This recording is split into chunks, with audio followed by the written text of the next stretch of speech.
Bem-vindos a mais um episódio de E aí, professor? Oi, Walter. Olá, Martin. Eu estava esperando que talvez você começasse. Eu já desisti. Eu sinto muito. Você vai bem? Eu vou bem? Isso é bom. Vamos continuar e abrir com uma palavra de oração. Nosso Pai Celeste, nós de novo estamos aqui e pedimos que Tu, mais uma vez, ilumine nossas mentes.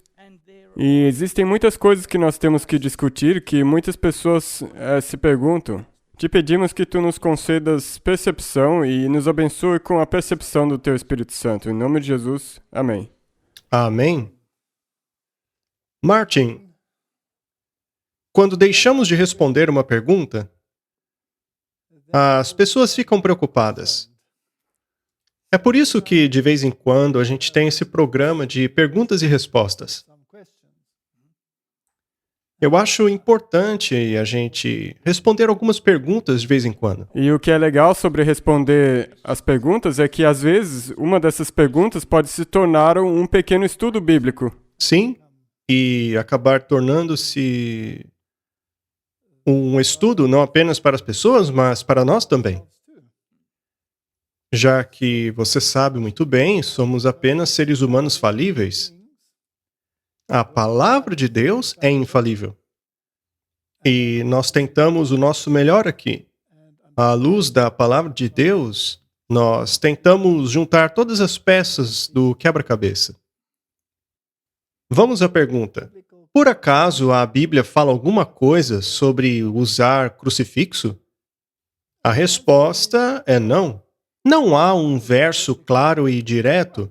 O que existem são indicações que nos levam a crer que o povo de Deus deve remover adornos exteriores. Há muitos casos, como por exemplo aquele em que os filhos de Israel passaram por um processo no qual removeram todas as suas joias. Agora, não há nada de errado com as joias em si. O problema é o efeito que elas causam nas mentes. E isso sim pode ser problemático. A Bíblia menciona que as mulheres de Sião eram vaidosas, orgulhosas. Elas usavam um monte de pulseiras, faziam coisas no cabelo. Mas isso em si não é o problema. O problema é a questão do orgulho. Aham. Então, quando se trata de corrigir esses defeitos de caráter, Deus no passado achou melhor dizer a elas para removerem as joias. E sempre que eles começavam a caminhar no caminho da idolatria, nós vemos na Bíblia que Deus também pedia a eles para removerem suas joias. Jacó é um bom exemplo disso. Quando ele estava a caminho de encontrar Esaú, ele fez um buraco debaixo de uma árvore e jogaram ali as suas joias. Então, a maquiagem já era. Eles passaram por um lava rápido. Ele fez eles tirarem tudo. Eles o encontraram sem adornos exteriores, foram contemplados por aquilo que realmente eram, que era o seu caráter. Mas e o emblema da cruz? Ele é bom ou ruim? Eu já ouvi dizerem que o T simboliza Tammuz. Eu também já vi gente dizer que Cristo foi crucificado em uma árvore ou estaca e não numa cruz. E isso, portanto, se torna um ídolo porque usar joias é proibido. Quando o servo de Abraão foi achar uma esposa para Isaque, ao encontrá-la, ele colocou um anel no nariz dela e a presenteou com joias? Isso como um símbolo. Então, ao lermos a descrição de seres celestiais, a Bíblia diz que pedras preciosas eram seus adornos. Isso é dito a respeito de Lúcifer. Portanto, o problema não está na joia em si. O problema está no efeito que a joia causa em nós. Nós ficamos orgulhosos. Eu sou especial porque tenho essa joia. Veja como eu sou valioso agora. Isso acaba abrindo as portas para a possibilidade da autoexaltação. E sabemos que algumas pessoas se adornam a fim de aparecer, de se exaltar. ou então para alegar superioridade sobre os outros. Sendo assim, é disso que se trata o problema. Não é o item em si. A cruz também é um símbolo na adoração luciferiana. Ela é sim um símbolo de Tammuz. Mas a rosa também é. É. Na ordem de Rosa Cruz, a rosa é símbolo de Lúcifer. Mas afinal, quem criou a rosa? Deus que criou. Foi Deus. Então eu não posso dar uma rosa à minha esposa? É. Será que eu posso? É, você pode. Será que eu vou dizer que por a rosa ser símbolo de Lúcifer, eu não vou dar para minha esposa uma rosa? Claro que não. Afinal, Lúcifer é um ladrão desde o início. Foi ele quem roubou de Deus o emblema da rosa. Então, se eu ignorar Satanás e olhar para a criação de Deus, a rosa, e dizer isso é muito bonito, e assim decidir dá-la a uma pessoa a que amo, não há problema algum nisso. Então, de novo, há certos símbolos que têm o luciferianismo atrelado a eles, e há símbolos que são religiosos em sua natureza. Veja um outro exemplo, o peixe. Aham. O peixe tem sido usado como símbolo do cristianismo, mas o peixe, que também é símbolo de Dagon, é um símbolo de Lúcifer. E aí, ele é símbolo de quem, afinal? Isso depende da vontade de quem você É. está seguindo. Depende da conotação que você dá a cada símbolo. Mas veja, a Bíblia diz para não criarmos pedras de tropeço. Esse é um bom ponto. Porque o que eu queria perguntar agora é: não é mais seguro não ir nessa direção para que você não cause um. Sim. Veja, nós não precisamos de símbolos. Aquilo que Deus busca é um coração contrito. Então, eu não preciso de um símbolo para propagar quem sou eu. Meu caráter deve falar por si mesmo. Agora, se eu quiser utilizar uma cruz para mostrar que sou um cristão, mas ao mesmo tempo eu me comporto como um mundano, que aliás é o que acontece em muitos casos, então a cruz não se torna apenas um símbolo de que aquela pessoa é cristã, mas também acaba se tornando um símbolo de hipócritas. Hipócritas, é. Sendo assim, é melhor usar ou não usar esses símbolos? Mas se você decidir usar um crucifixo, vai usar um de madeira? Ou um de prata?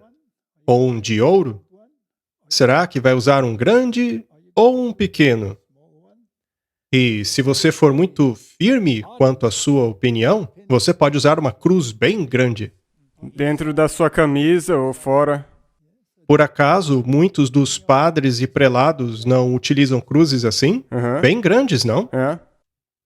E de vez em quando, as pessoas ficam sabendo o que eles fazem às escondidas. As obras ocultas deles vêm à tona. E neste caso, o nome de Cristo é manchado por causa deles. Veja, o nome cristão é muito bonito, pois ele significa que você está representando Cristo. E como representá-lo? Por um símbolo? Não, pelos seus frutos. E será que existe uma chance de o símbolo eventualmente tornar-se um objeto de reverência? Aham, com certeza. Isso não acontece nas igrejas? Bem, todas as religiões têm símbolos. Então, como você já disse, não pode ser que esse se torne apenas mais um, mesmo sendo cristão. Alguns, quando se deparam com o símbolo, o reverenciam. Outros o desprezam. Já outros vão olhar para ele com dúvidas a respeito daquilo. Sendo assim, qual é a melhor abordagem? Na minha opinião pessoal, eu não preciso de um símbolo para me representar. Nessa aqui eu concordo com você. Eu acho que é melhor deixar que as suas ações mostrem do que ter que se adornar com um símbolo para mostrar algo. Muito bem, continuando. Será que Jesus foi crucificado numa árvore, num poste? Bem, será que a Bíblia oferece alguma informação sobre isso? Eu acho que sim, pois o próprio Jesus disse a Pedro que, quando ele fosse velho, ele esticaria os seus braços. Ou seja, ele seria crucificado. E ele foi. E isso parece indicar que foi uma cruz. E não apenas um poste. Agora, do que é feito o poste ou mesmo a cruz? É de uma árvore. Agora, pense um pouco nisso. Quem é o autor da vida? Deus. É Deus. Por acaso Deus sabia em qual árvore seu filho seria colocado? Ele sabia. Deus não cuidou daquela árvore para ela crescer forte e firme, Sim. mesmo sabendo que o seu filho seria pendurado nela? É. E o que isto lhe diz sobre o caráter de Deus? Que é incrível o caráter dele. Então, vamos resumir isto. Existem muitos argumentos contra e a favor de se utilizar a cruz dentro das igrejas para divulgar que ela é cristã. Mas é o seu caráter que dirá se você é um cristão. Essa deveria ser a verdadeira propaganda da igreja cristã. É interessante que quando o protestantismo surgiu no mundo, todos os símbolos foram removidos. E é interessante que nas primeiras etapas do protestantismo, mesmo antes do movimento protestante, nos tempos de Hus, por exemplo, foi exigido que se removessem todos os símbolos. Somente a pregação da palavra era aceita. Eles não usavam símbolo nenhum porque o catolicismo dizia ser o dono desses símbolos. É. E isto foi algo esplêndido, pois assim tudo que eles dependiam era da palavra de Deus. Isso é verdade. A palavra de Deus é poderosa. É ela que transforma o indivíduo. Isso torna mais puro se você não tiver nada obscurecendo a mensagem. Sim? Agora pegue como exemplo a Igreja da Inglaterra. Ela removeu todas as imagens. Tudo que tinham era a pura palavra de Deus. E dentro deste ambiente, a palavra de Deus foi finalmente traduzida ao mundo. E aí veio o movimento de Oxford. E o que fez o movimento de Oxford? Qual foi a primeira coisa que ele fez? Trazer as imagens de volta. Ok? Trouxeram de volta a cruz, trouxeram uma estatuazinha ali, umas velhinhas a colar, depois vieram as imagens de Maria, depois trouxeram todas essas coisas para distrair a mente. E onde ela está hoje? De volta. Totalmente sob o catolicismo. Voltaram à Idade Média. É. Que retrocesso! Então, Martin, deixe que a palavra de Deus fale. Deixemos os símbolos para aqueles cujo cristianismo precisa de muletas. Muito bom, eu concordo. Obrigado. Muito bem. Você pode, por favor, explicar qual é o problema com a crença dos testemunhas de Jeová? Há muitas pessoas nesta denominação que são pessoas amáveis, mas deveriam ver a verdade do jeito que ela é. Martin, na verdade, existem pessoas em todas as denominações que são bastante amáveis. É por isso que a Bíblia diz: sai dela, povo Sai meu. dela, povo meu. Isto significa que há pessoas do povo de Deus em outras denominações. E até mesmo, sai dela se você não tiver em nenhuma denominação. Se você não for de igreja nenhuma, ele quer que você se junte à igreja dele. Sim, e isto não se refere apenas àqueles que dizem ter uma crença cristã. O convite vai a todos os lados, a todo o sistema religioso do mundo. Pois há um desejo na alma de cada um que foi colocado por Deus, que não pode ser preenchido por nada mais além de Cristo. Eu já encontrei essas pessoas em todas as religiões do mundo.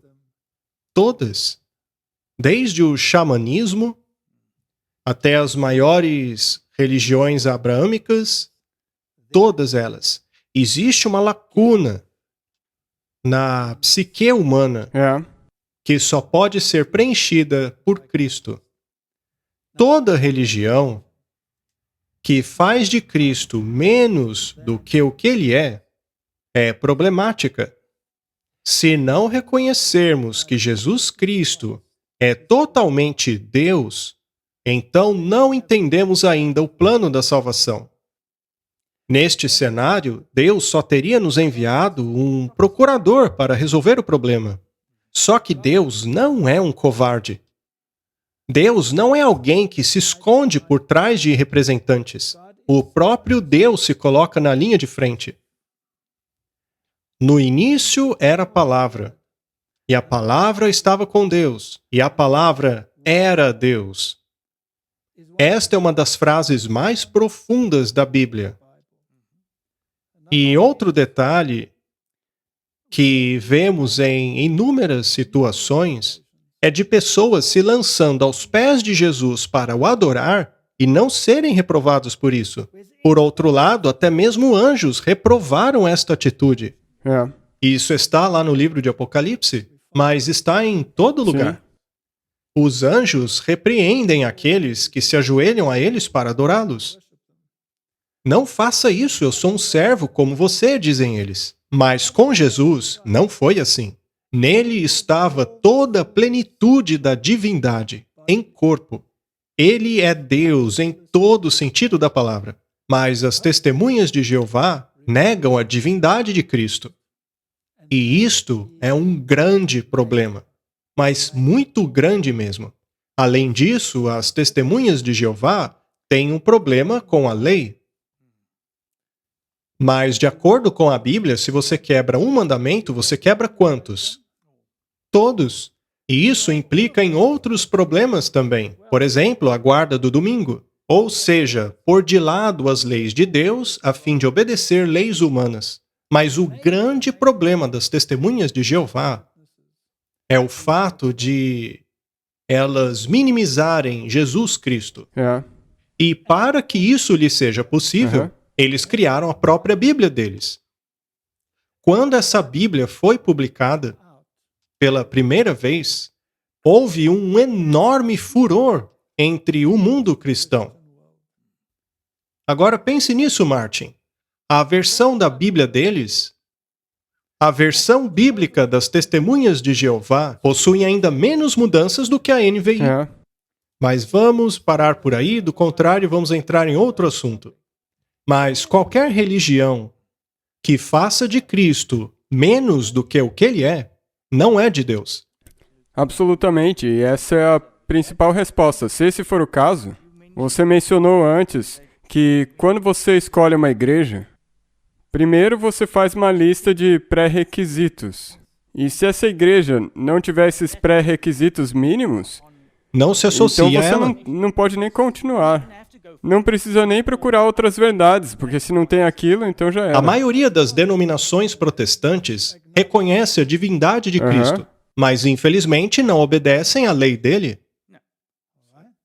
Já o catolicismo também nega a expiação. Para eles, Jesus não morreu por você, ele é apenas um exemplo. Mas neste caso, ele não é nosso Salvador? É a igreja que assume esse papel. Eles então precisam substituir a justiça de Cristo com rituais sacramentais, que é patético, na minha opinião. Quanto às outras grandes religiões, eles negam completamente a Cristo. Exato. Algumas podem até reconhecê-lo como profeta, como é o caso do Islã, mas então negam que ele seja o Filho de Deus. O judaísmo, por sua vez, nega a messianidade de Jesus. E já aqueles que o aceitam, Os judeus messiânicos. como os judeus messiânicos, estão buscando por um libertador nacional. Mas ele não veio como um libertador nacional, mas como libertador do pecado. Então veja que todas estas religiões restringem a Cristo de acordo com o que eles querem. Se alguém não aceita que no início era a palavra, e que a palavra estava com Deus, e que a palavra era Deus, e que todas as coisas foram criadas para ele e por ele, e que sem ele nada do que foi feito se fez, se alguém não aceita isso, essa pessoa tem um problema. Exato. Não podemos fazer parte destas denominações. Muito bem falado. Obrigado. Por favor, fale a respeito daqueles que se casaram, mas cujo parceiro foi embora para casar com outro. Martin, Esta questão é simplesmente a realidade de muitos hoje. Seria possível que o cônjuge que se encontra sem um cônjuge possa casar novamente? Existem muitas variáveis a esta pergunta. Você já se deparou com uma situação dessas? Sim. Certa vez eu estava numa comissão que tratou desta questão em particular.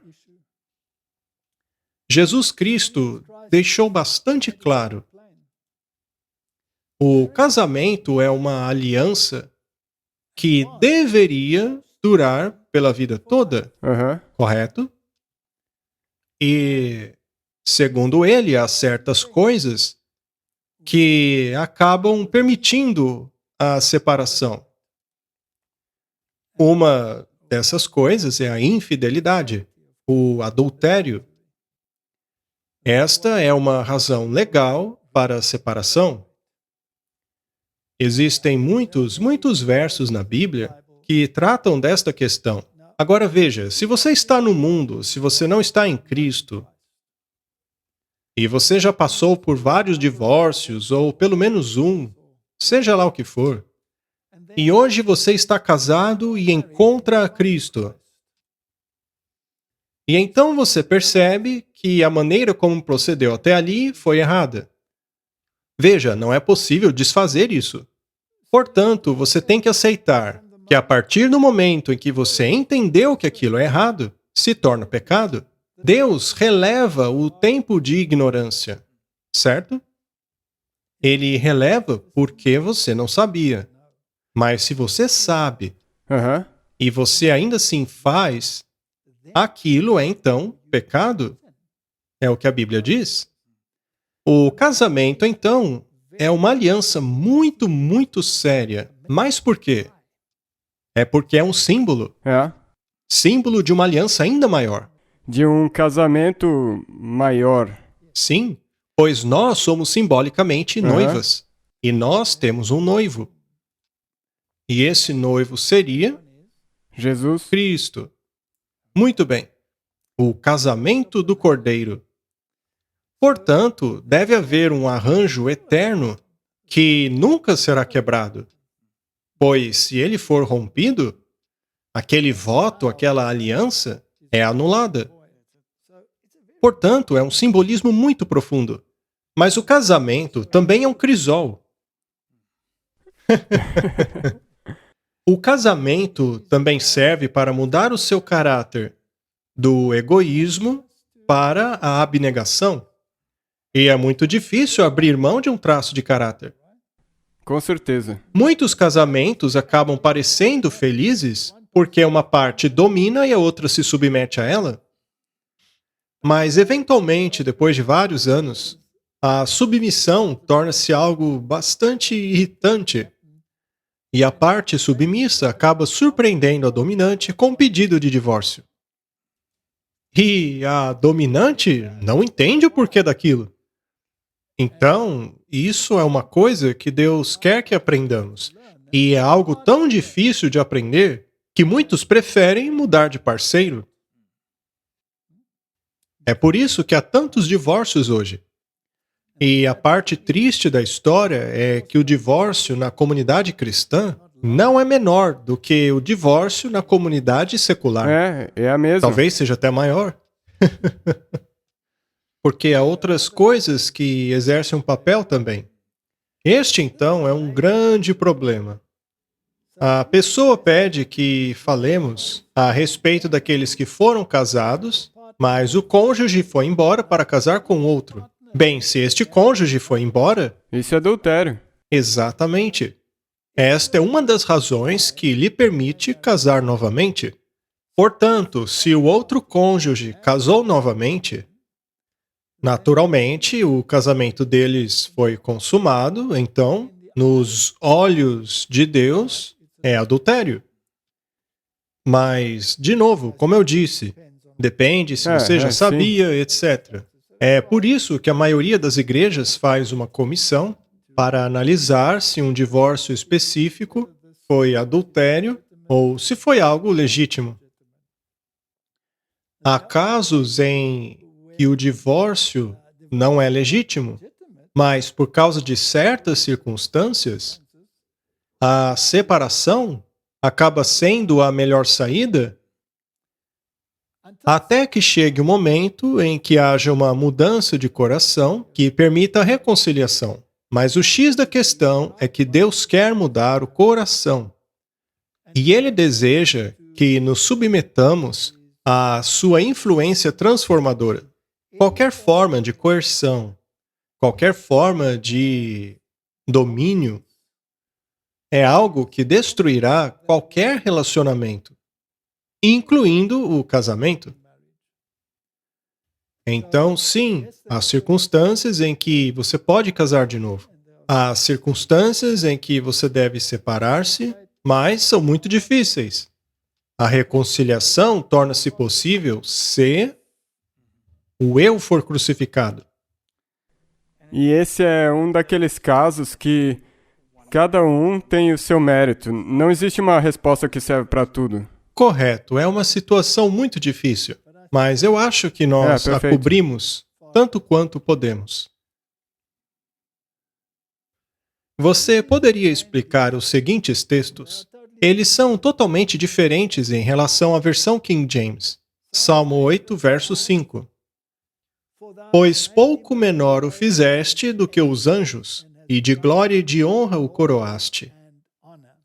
Em uma outra versão americana, lemos: Ainda assim o fizeste um pouco menor do que Deus, e o coroaste com glória e honra. Bem, na verdade, as duas traduções estão corretas. Pois no manuscrito a palavra para anjos é Elohim, que pode sim se referir à hoste angelical, mas também é um termo aplicado a Deus. Então, quando é dito que ele foi feito um pouco menor do que os anjos, você também pode dizer que ele foi feito um pouco menor do que Deus. Mais uma vez, é uma questão de a quem você está se referindo, a qual das duas versões você usaria. Neste caso específico, os dois estão corretos. Mas eu diria que se você disser um pouco menor do que Deus, não seria incorreto. Agora, Oséias capítulo 10. Israel é uma videira vazia. Ela dá fruto apenas para si. De acordo com a multidão de seus frutos, ela aumentou os seus altares. De acordo com a bondade de sua terra, eles fizeram boas imagens. A tradução da King James foi muito bem feita. Ela vai direto ao ponto e é mais poética. Israel é uma videira vazia. Temos aí uma pista. Ou seja, é estéril, sem fruto. Exato. Mas o fruto que ela dá para si mesma. Então ela É uma videira muito egoísta. Essa nação que foi colocada no mundo a fim de ser uma luz para todos e atrair as pessoas para Deus, acabou enterrando-se na ideia de que era a única herdeira da salvação, que todos os outros eram excluídos. E isso pode também quase nos remontar ao que nós dissemos no começo sobre as joias. Quanto mais vazio você estiver do lado de dentro, mais você vai precisar do lado de fora. É verdade. Sim. Então, de acordo com a multidão de seus frutos, Israel aumentou os seus altares.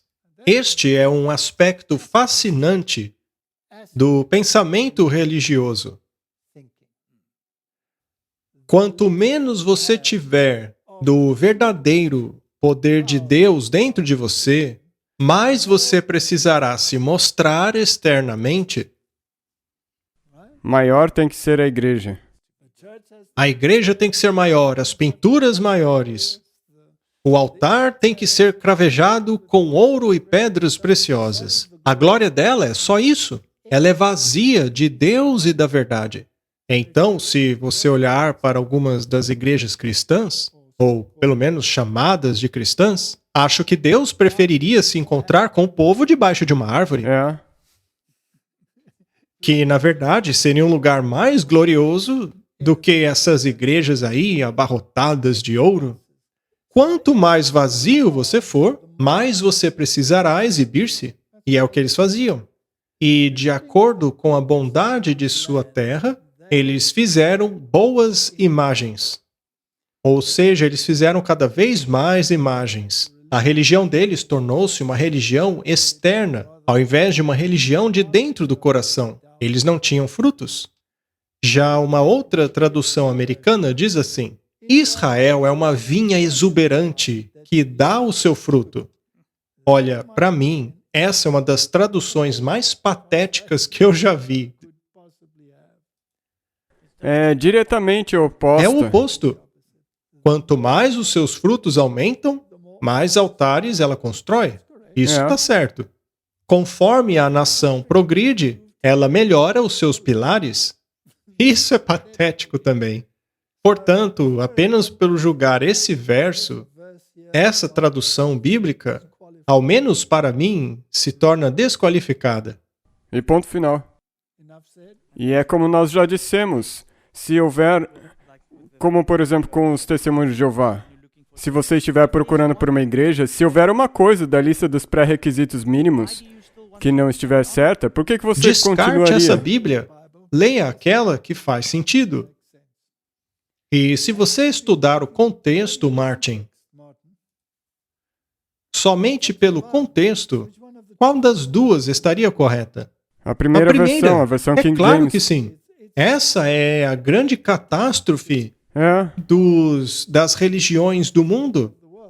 O outro, o segundo, é exatamente como não deveria ser. Mais uma pergunta. Eu tenho assistido muitos dos seus episódios do E aí, Professor e do Ataque Total. É muito fascinante e eu agradeço a você pelos esforços e sua vida de trabalho. Eu havia aprendido os ensinos e doutrinas protestantes há muitos anos atrás, mas recentemente comecei a questionar algumas doutrinas e ideias ensinadas. Eu estou comparando os ensinos dessas igrejas aos ensinos da Igreja Adventista, e eu, como o senhor, quero toda a verdade.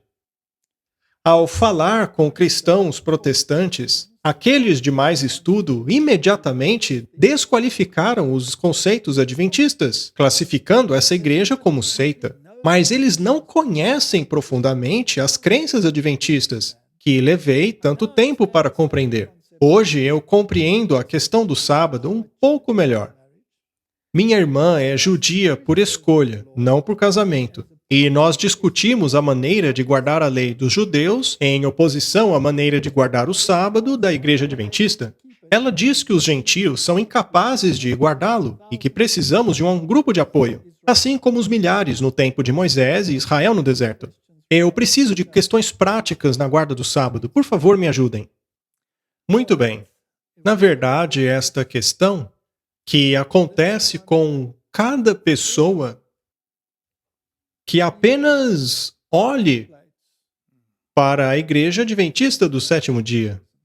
E é por isso que eu acho que é importante que nós abordemos essa questão, porque como nós mencionamos com os testemunhos de Jeová, existem muitas pessoas que estão comparando as mensagens dessas igrejas. E, bom, este é um dos aspectos.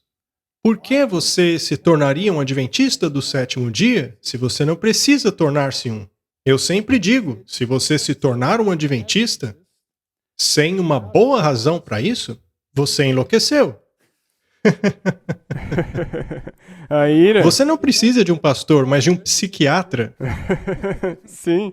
Se você quiser a ira do mundo sobre você, então é isso que você eles deve vão te chamar de seita. A pessoa então cita aqui a sua irmã judia, que, de acordo com a mensagem, adotou a ideia de que os gentios estão de fora da aliança. Os gentios não têm parte na aliança. A gente vai falar sobre isso. Primeiramente, vamos falar sobre as doutrinas adventistas. Martin, se você analisar as doutrinas adventistas, verá que elas não são complicadas. Não, na verdade eu concordo com você 100%. Quando eu estava estudando, Eu sempre pensei, antes de estudar as doutrinas, minha mente também estava cheia desses preconceitos e achar que a igreja era uma seita. Mas daí, quando você começa a estudar, na verdade é tão fácil e bíblico, porque é simplesmente o que já está na Bíblia. Bem, se você analisar as denominações, qual delas é a menos respeitada entre todas? Não. Provavelmente os Sim. adventistas. Bem, este, é claro, não é um critério para você se tornar um, mas pode ser um indicador de que talvez você devesse estudá-los. Exatamente. Porque os cristãos, os discípulos, aquela igreja também não era a mais preferida de todas. De acordo com o Antigo Testamento, quão importante era a lei de Deus? Era fundamental. Era essencial, não é?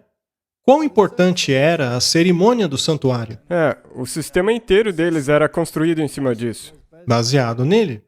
Será que Deus achou necessário escrever a sua lei com o próprio dedo e em tábuas de pedra?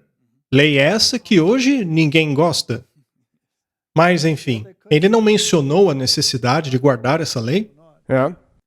Será que ele hoje simplesmente diria: quer saber, esquece esse negócio? Vamos simplesmente riscar isso, descartar e esquecer. Isso faz sentido para você? Quão importante era o sábado no Antigo Testamento? Você lê em cada... Bem, volta e meia, você retorna isso. Jesus guardou o sábado? Sim. E quanto aos discípulos de Jesus, eles guardavam? Era o costume deles, não era? Eles prepararam especiarias na sexta, que era o dia da preparação, para então descansarem no sétimo dia de acordo com a lei. E no primeiro dia da semana, foram lá continuar o trabalho de embalsamar o corpo do Senhor, mas ele não estava lá. Os discípulos então não guardaram o sábado mesmo após a morte de Cristo? Sim. Paulo pregou no sábado aos judeus? Sim. Paulo pregou no sábado aos gentios? Sim. E o Deus que criou o sábado, descansou no sábado? Não foi Jesus quem disse que não veio para abolir a lei, mas para cumpri-la? Nenhum jota ou tio desapareceria da lei. Foi Jesus que disse isso. E qualquer um que ensine isso sempre vai acabar tendo problemas. Se vocês me amam, então guardem os meus mandamentos. Quem diz que me ama e não guarda meus mandamentos é um mentiroso e a verdade não está nele.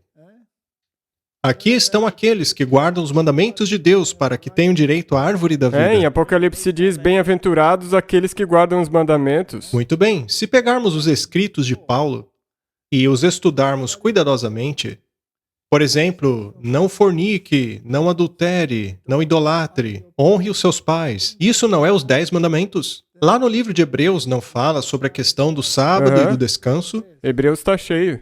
Não dá para excluir os mandamentos, nem no Antigo ou Novo Testamento. Por que então alguém quereria fazer isso? Para ficar mais fácil para você. Para justificar algum mau ato. Alguma coisa que essa pessoa faça que seja contrária aos mandamentos de Deus? Ou é porque você está dando ouvidos a alguma religião, como a do papado, por exemplo, ou porque ignorar os mandamentos de Deus é conveniente para você. Mas não existe base para isso na Bíblia. Os mandamentos ainda vigoram. Portanto, aqueles que querem pôr de lado os mandamentos de Deus para continuarem com seus maus atos precisarão manchar a reputação daqueles que guardam os mandamentos. Eu sou um adventista do sétimo dia, não porque alguém me convenceu a ser um, mas porque a Bíblia me convenceu. Exato, comigo é a mesma coisa. Você também? É. Você tornou-se um adventista do sétimo dia por causa de Ellen White? Não mesmo. Eu nem sabia dela, nem tinha estudado ela. Eu só fui saber de Ellen White depois de ser batizado. Eu também. Me tornei adventista por causa da Bíblia.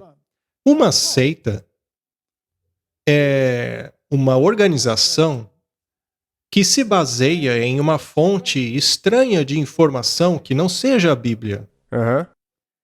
Bem, eles nos acusam de seita por lermos os livros de Ellen White.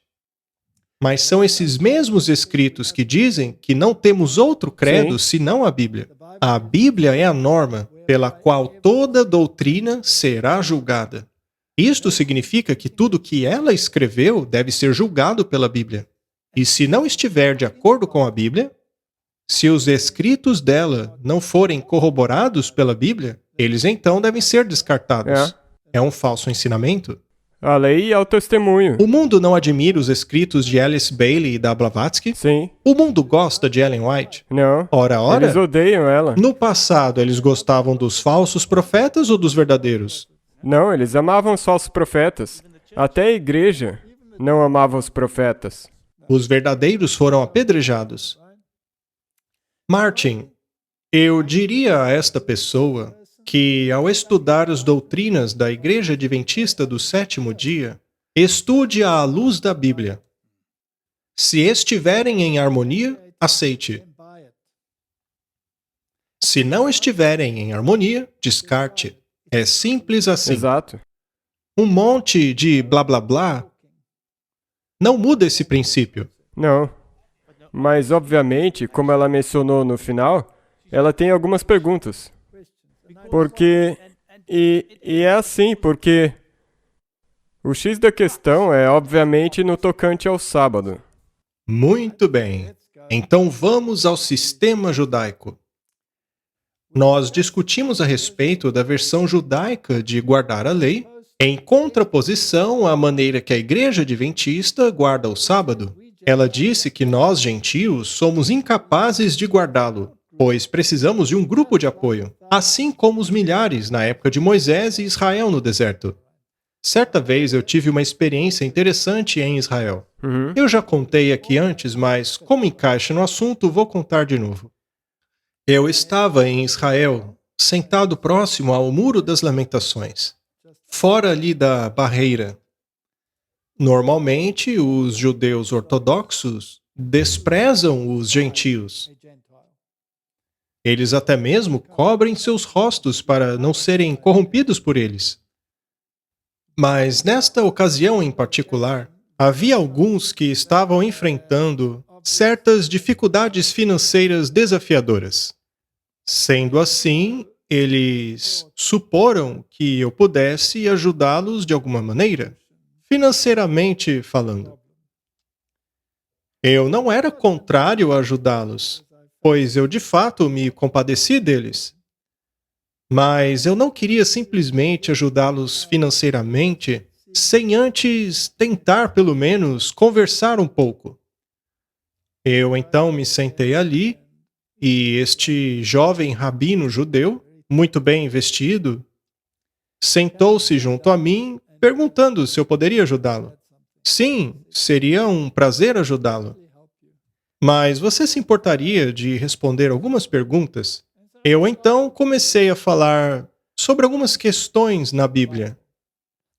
Eu falei a respeito de alguns rituais do Antigo Testamento, falei da lei e conduzi a conversa de maneira que ela chegasse até Daniel, a profecia que fala a respeito do Messias. Daniel, capítulos 8 e 9, e ele tornou-se bastante agitado. Eu perguntei a ele qual era o problema, e ele respondeu: "Você não pode interpretar a Escritura." Mas por que não? Somente os rabinos podem interpretar as Escrituras. Você tem simplesmente que aceitar o que os rabinos ensinam. Esta é a única interpretação. Eu então disse: mas e se a interpretação deles for contrária ao que diz a Escritura? O que fazer então? Bem, você ainda assim tem que aceitar o que o rabino diz. Portanto, é assim que eles pensam. As Escrituras não estão lá para que você as leia, mas para que o rabino a interprete para você. O catolicismo é igual. Exatamente, só o sacerdote. É o padre que interpreta a Escritura para você. E se você procurar interpretar por si mesmo, você torna-se um inimigo do sistema. Isso levou à Inquisição, levou ao assassinato em massa de bilhões de pessoas. Então, é assim que funciona. Mas Deus te deu um cérebro. Ele te deu a sua palavra. E deu a você a sua responsabilidade individual de responder por si mesmo. E o mesmo se aplica à Igreja Adventista do sétimo dia. A Igreja Adventista não deve interpretar a Bíblia para mim. A Igreja pode dizer às pessoas como ela entende a Bíblia, como os Adventistas a interpretam. E se eu, no meu estudo pessoal, concordar com ela, eu posso então aceitá-la. Mas caso eu não encontre harmonia, eu tenho o direito de rejeitá-la. Pois Deus me deu uma individualidade e eu sou responsável diante de Deus pelas minhas ações. Mas no sistema judeu, a minha responsabilidade é para com os rabinos. E para o catolicismo, a minha responsabilidade É o sacerdote. é para os padres. No Islã, a sua responsabilidade é para com os imãs. Não é verdade? Então, isto é um grande problema. A maneira pela qual você guarda a lei não pode ser determinada por uma igreja. Correto. A maneira de guardar a lei é determinada pelo que a Bíblia diz. Exato. Em relação ao sábado, Jesus rompeu com os costumes dos judeus, Sim. pois eles haviam formulado leis exatas de como guardar o sábado. Só que Jesus disse que isso não estava na palavra de Deus. Não. E é por isso que ele as ignorava. Exato. E agora isso causa um mal-entendido do ele quebrou a lei. Não, ele quebrou a tradição dos judeus. Se o catolicismo me diz que eu devo guardar o domingo, esta é uma tradição católica. Mas se a Bíblia me diz que eu devo guardar o sétimo dia, eu então devo romper e ignorar a tradição católica. Mas será que isto incitará a ira do padre? Sim. Com certeza. Veementemente. Mas quem está em falta? Eles que estão errados. Eles estão, pois a tradição deles não está em harmonia com a Bíblia. Eles dizem que a Bíblia deve ser interpretada de acordo com a tradição deles. Para eles, a tradição é o contexto no qual a Bíblia deve ser interpretada. Mas não, a tradição deve se submeter à Bíblia. É. Do contrário, a tradição deve ser descartada. Não passa de um ritual, uma tradição inútil. Em vão. Eles me adoram em vão, ensinando como doutrinas os mandamentos dos homens. Mas o que a Bíblia diz sobre como devemos guardar o sábado? Muito pouco. Tem algumas coisas ditas ali e você tem que se adequar a tudo. Nós temos que chamar o sábado um deleite, o dia honrado de Deus. Não devemos ignorar o ajuntamento dos santos. Não é? Ou seja, coloque Deus em primeiro lugar. Não coloque as suas em primeiro. É. Não vá atrás de seus interesses seculares no dia do sábado. Este é um dia de comunhão com Deus. Deve ser chamado de deleite. E não um dia para se trancar e isolar-se. Não é? Se bem que quando você está exausto da semana, trancar-se em casa pode ser muito revigorante. Verdade. Portanto, estas são as questões que devemos estudar nós mesmos e a palavra de Deus. E a maneira como devemos ver a questão é que o sábado não se baseia em ritual, mas em relacionamento. Exato. E uma vez que você colocou esse conceito em sua mente, você pode compará-lo a qualquer outro relacionamento. Se você quer fortalecer um relacionamento, Tempo. o que você faz? Você tem que passar tempo. Você gasta tempo com a pessoa. É por isso que Deus separou um bloco de tempo para nós. Se você quiser compartilhá-lo comigo, então faça-o. O que não quer dizer que ele não está disponível nos outros Não. dias também. Aham, Quando você é aham. casado, Martin, você é casado um dia da semana ou todos eles? Toda hora. 7 Todos dias por os dias. semana. Pois é. É exatamente isso. Isso é um ponto muito bom que você levantou. Não é assim. Eu estou nesse relacionamento 5 dias por semana e os outros 2 dias eu... Não é assim que Deus é. Mas existe um dia especial no seu casamento, Sim, no seu relacionamento. vamos separar um tempo só para nós. Muito bem, vamos avançar. A pessoa apresentou questões específicas sobre o sábado. Quando o sol se põe muito tarde, como na Cidade do Cabo e no Canadá, por exemplo, quando começa o sábado? A Bíblia diz que é de um pôr do sol ao outro. Pôr do sol a pôr do sol. É isso aí. Agora, existem vários grupos e denominações que criam regras diferentes. Mas de um pôr do sol a outro, para mim, parece claro o suficiente. É, e se você estiver na Islândia, onde por 3 meses do ano o sol mal aparece no horizonte, mesmo assim ainda há um momento onde é o pôr do sol e o nascer do sol. Correto? O meu negócio exige que eu trabalhe aos sábados algumas vezes. É inevitável. Como eu obedeço à lei de Deus de forma prática nesta condição, sendo que eu perderei renda se eu não trabalhar de vez em quando nesses dias? Bem, este é um problema que a maioria das pessoas enfrenta. Há certas coisas, certos trabalhos que podem ser feitos aos sábados. Trabalhos que são de natureza humanitária. Jesus perguntou: é de acordo com a lei fazer o bem aos sábados? É de acordo com a lei ter que lidar com uma calamidade? Se o seu animal cair no poço, você não pode tirá-lo de lá no sábado? Você pode alimentá-lo no sábado? Há certos trabalhos que precisam ser feitos. Se alguém está doente, você deixa de auxiliá-lo no sábado? Não. Não. Então, há certas coisas que precisam ser feitas. Mas se o trabalho é de natureza totalmente secular, procure mudar isso. Isso mesmo. É só o que eu tenho a dizer. E peça que Deus te ajude, mesmo que pareça impossível. Sim, porque às vezes seja necessário encontrar um novo trabalho. Exato, ele vai te mostrar o caminho se você depositar a sua confiança nele. Estabeleça um relacionamento com ele e você vai saber. Um conhecido meu, que é adventista, me disse para não ser legalista em relação a este assunto. Então, o que podemos fazer ou não fazer no sábado? E o que eu uso como guia nessa questão? Quem determina as regras, uma vez que não queremos ser excessivos, como os judeus ortodoxos faziam? Correto? O segredo está no relacionamento com Deus. Caminhar no parque ou na floresta não ajuda a fortalecer relacionamentos? Ou será que os prejudica? Bem, isso também depende.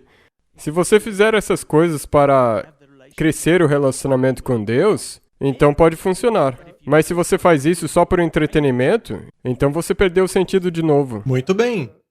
Se você quer passar tempo com Deus na natureza, você iria numa escalada difícil de montanhas ou iria para um ambiente bonito e pacífico?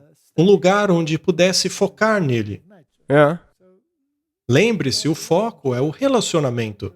Você quer falar com Deus. E nós podemos falar com Ele na natureza. Podemos falar por meio da Sua palavra. Podemos falar com Ele também na companhia de outras pessoas. Portanto, aquilo que nutre este relacionamento é a resposta à pergunta. Existe este argumento muito comum do legalismo. Seria de acordo com a lei observar pássaros no sábado? A resposta da maioria das pessoas seria que sim, pois neste caso estão apreciando a beleza da criação. E será que estaria tudo bem colocar nadadeiras e snorkel para observar peixes no oceano? Muitos dirão que não, porque neste caso você está nadando. É, mas eu... Será que devemos ser deprimidos no sábado ou chamá-lo de dia deleitoso? Os legalistas poderiam passar dias discutindo essas questões. Mas esqueça Exato. isso. Foque no relacionamento com Deus. Se estiver correto em termos do relacionamento com Deus, então não deixe os outros te dizerem o que Exato. fazer. Se não devemos trabalhar no sábado, então significa que não deveríamos ir na igreja nesse dia, pois neste caso o pastor e outras pessoas estarão trabalhando enquanto eu frequento a igreja. Paulo falou sobre isso. Ele disse que tais pessoas trabalham duro no sábado sem estarem quebrando a lei, pois se trata da obra de Deus. Sim, É uma obra consagrada. é um trabalho consagrado. Muito bem. Se você é um enfermeiro e está tomando conta de uma pessoa debilitada? Se você fez isso a um dos meus pequenos irmãos, você fez a mim. Faz parte da sua adoração, não é? Exato. Portanto, sim, o pastor trabalha duro. Eu sempre sei quando chega o sábado, pois normalmente eu trabalho mais do que qualquer outro dia, Exato. mas é trabalho espiritual. E isso não se qualifica como quebra do sábado? Porque era a mesma coisa com os levitas. Sim. Minha irmã judia diz que isso não se qualifica como trabalho. Mas por quê? Bem, neste caso ela está É. correta, pelo menos nessa questão específica. Na eventualidade de um domingo climático global e um lockdown forçado, como a marca da besta, o sábado não estará protegido enquanto somos forçados a adorar a besta no domingo? O que faz um guardador do sábado para evitar a guarda do domingo e não adorar a besta neste evento? O que você define como marca nesta situação? Muito bem, vamos esclarecer as coisas. No passado, o imperador Constantino fez Uhum. um decreto dominical. As pessoas não podiam trabalhar aos domingos. Agora, no caso de um decreto dominical que nos proíbe trabalhar aos domingos, não é um grande problema. Não, É um passo na direção errada, exatamente. pois neste caso você está impondo uma doutrina que não é bíblica, mas que não chega a ser diretamente contrária ao mandamento de Deus. É uma lei humana, mas se uma lei te forçasse a trabalhar aos sábados, Aham. aí a lei seria contrária à Bíblia. A Igreja Católica Romana tem esta lei. No Concílio de Laodiceia, eles fizeram uma lei que proíbe os cristãos de judaizar. Ou seja, eles devem trabalhar aos sábados. Por outro lado, o domingo eles devem guardar. Esta lei contraria diretamente a lei de Deus. Portanto, a lei dominical da Igreja Católica é, em sua natureza, uma lei anti-sábado. E é por isso que ela é a marca da besta, pois ela coloca a autoridade do Papa acima da autoridade de Deus. Ok. Mas e então a adoração forçada nos domingos? Uma vez que algo é forçado, ele já perde o seu valor. A razão pela qual eu estou perguntando é que eu acho que nós talvez possamos ver algo como isso. Muitas pessoas vão nos perguntar isso no futuro. Seria errado adorar a Deus na segunda-feira? Não, E na terça? não, Na quarta? não. E no domingo? Mesma coisa. É por isso que eu estou perguntando. Seria isso por acaso um problema? Porque isso no futuro provavelmente vai estar relacionado, estará ligado às leis que virão para impor a marca da besta e tudo mais. Isso pode acontecer mesmo. Qualquer coerção ataca imediatamente a questão do relacionamento. Aham. Somente os transgressores fazem esse tipo de coisa, pois não podemos forçar um relacionamento. É, e de novo, é o que Nabucodonosor fez. Mesmo ele tendo dito o Deus de Daniel que deve ser adorado, aquela lei não estava certa, porque ela estava te obrigando a fazer algo. Se eles me forçarem a adorar aos domingos, serei forçado a orar ao meu Deus para impedi-los de continuarem com seus planos. Então eu estaria adorando dentro da minha esfera e não na deles. Eles nunca terão permissão para coagir e controlar ninguém em termos de convicção religiosa. Muito bem, Martin. Se quisermos buscar um direcionamento adicional, é sempre bom consultarmos o espírito de profecia. Vamos então ler o que ela escreveu a respeito. Eu gostaria de dizer algumas palavras em referência à guarda do sábado. Esse tempo é de Deus, não é nosso. Ao traspassá-lo, estamos roubando de Deus. Alguns dizem que guardariam o sábado caso todos os demais o guardassem. Outros dizem: se fosse conveniente, eu guardaria o sábado. Mas não devemos encaixar o sábado à nossa conveniência, mas conformarmos a nós mesmos ao sábado e ao santo mandamento. Quando decidimos fazê-lo, nós podemos fazê-lo. Mas se ficarmos considerando continuamente a nossa conveniência, nunca será conveniente guardarmos o sábado. Isso é um axioma. É uma lei. Sempre vai ser assim. Deus nos deu 6 dias para fazer a nossa obra e reservou apenas um para Ele.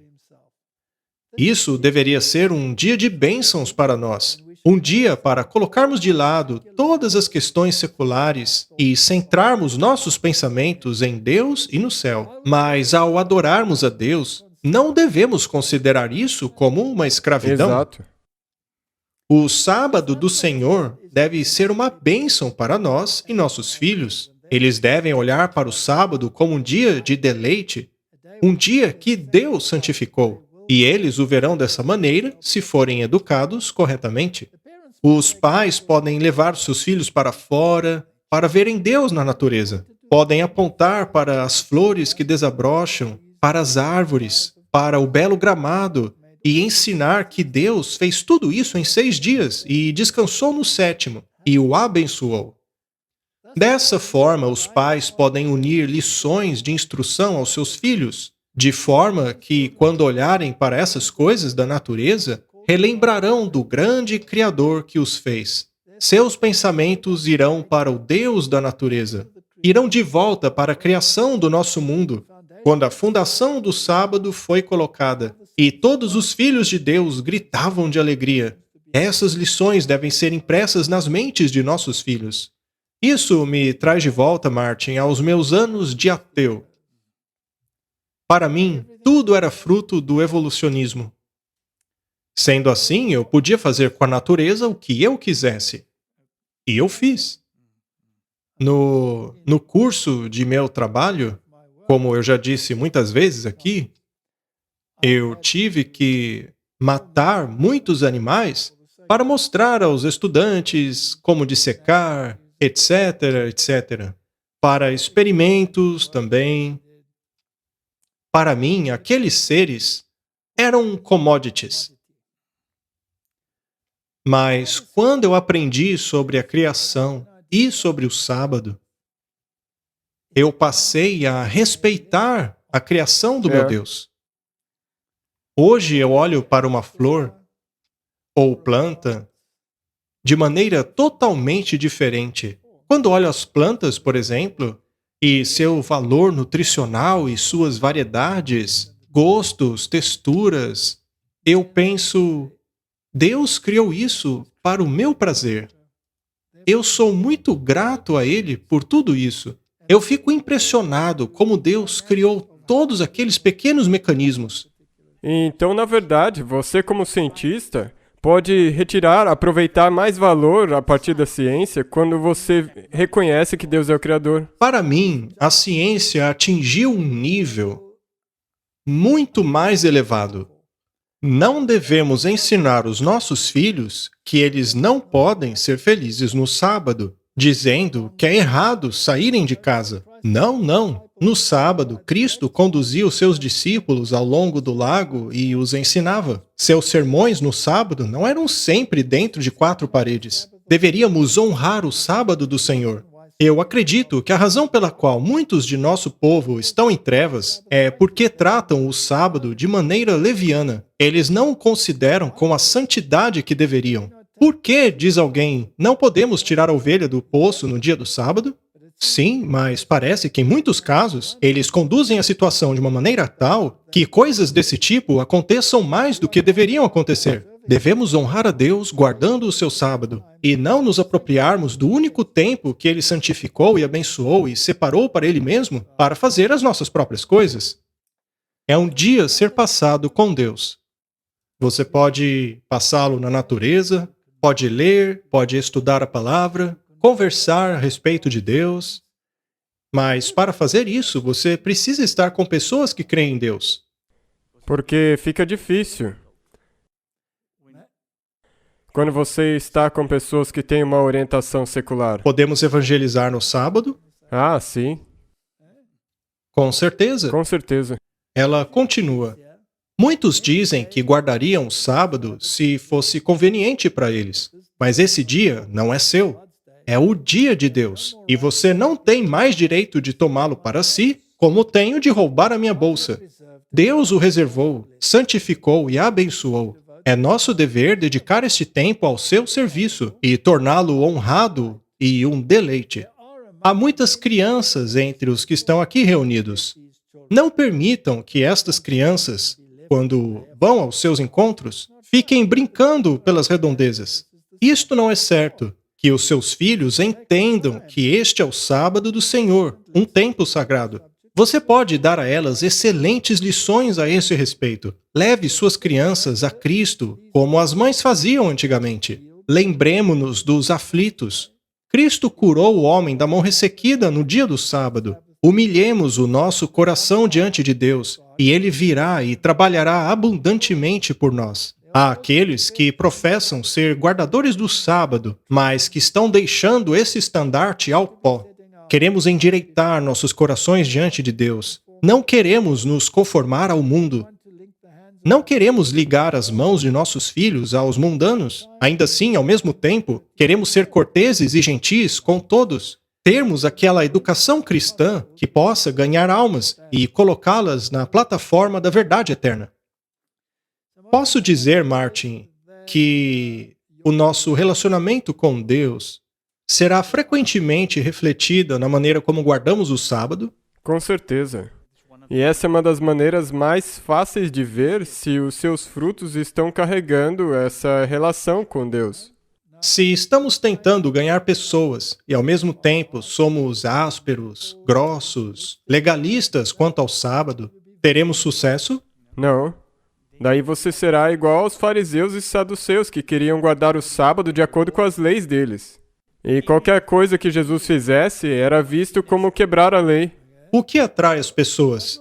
Bondade ou aspereza? É, O que atraía as pessoas a Jesus? a humildade dele. Muito bem, vamos concluir a leitura. Ao nos associarmos com os descrentes, queremos ser uma bênção a eles. Não devemos agir como eles agem e vestir como eles se vestem. Precisamos permanecer naquela posição em que a nossa conversação seja celestial, pois aguardamos o aparecimento do nosso Senhor e Salvador Jesus Cristo. Ao lermos esta citação, que diz que não devemos agir como eles agem e vestir-nos como eles se vestem, isso não quer dizer que devemos exagerar tanto a ponto de chamar a atenção? E você não tem que ser sombrio no seu estilo de se vestir. Não, mas devemos ter uma certa modéstia. Podemos Exato. ser bem asseados. Aquilo que vestimos aos sábados não é o que vestimos em atividades diárias. Você envia uma certa mensagem aos sábados. E esta mensagem, às vezes, torna-se bastante pessoal. Quando fui à igreja adventista pela primeira vez, eu estava acostumado a fazer as minhas coisas. Eu fui de jeans, camiseta, era assim que eu fazia. E eu ainda me visto assim. É. E eu fui na igreja desta maneira e vi os outros irmãos com ternos, gravatas e pensei, eu nunca vou me vestir assim. Eu sou rebelde. As pessoas que se satisfaçam do jeito que eu sou. É assim que vai ser. Eu vou fazer do meu jeito. Então, num dia, eu entrei em conflito com a universidade em que lecionava, pois eu não queria ensinar evolucionismo. E então eu fui chamado à reitoria. E eu pensei comigo mesmo, nossa, o que é que eu vou vestir? Por que não a sua calça jeans Poxa, e eu camiseta? não vou fazer uma boa impressão à reitoria se for de jeans e camiseta. Eu pensei que seria adequado eu vestir um terno, mas naquele ponto da minha vida, eu nem tinha um terno. O que foi que eu fiz, Martin? Você foi e comprou um? Eu fui comprar um terno. E eu vesti aquele terno estúpido, me senti como um membro de igreja e expliquei a minha posição à reitoria. E aquilo mudou a minha vida desde então.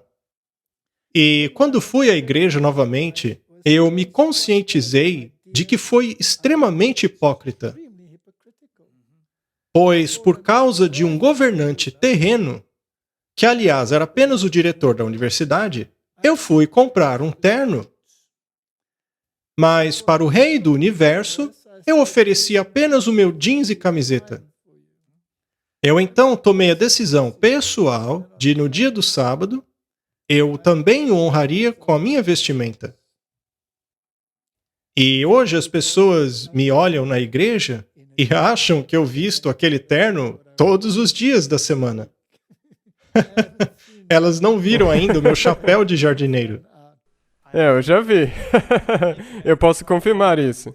Pois é, eu acho que um pássaro faria um belo ninho naquele chapéu. Mas é uma questão pessoal. É um sinal de respeito. Não esperamos que o mundo aceite as nossas razões para tais restrições no dia do sábado.